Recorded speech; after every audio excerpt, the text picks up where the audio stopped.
One of the reasons why most of the rich politicians don't want to support Peter Obi is because they are afraid of inequality. Obviously, we know that if Obi become the president of Nigeria, one of his major aim is to cut governance. And that will make even a politician and ordinary citizens to almost be equal. That is why most of them are not trying to support him. Watch this video and see what Peter Obi said about what he wants to fix.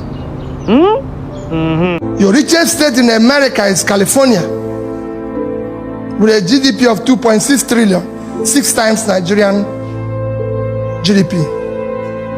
With a per capita of 50,000, Nigeria is 2. Can governor of California drive 5 vehicles at a time? No, I'm asking you people a question. So we need to fix it. Can governor of California use 5 vehicles at a time? In your place, they use 30 and call it convoy. If it's not madness, tell me what it is. Or you think madness is when somebody doesn't have a cloth? No, there's famous for madness. That's what we need to fix first. So I want you to be part of that change agent fella is saying.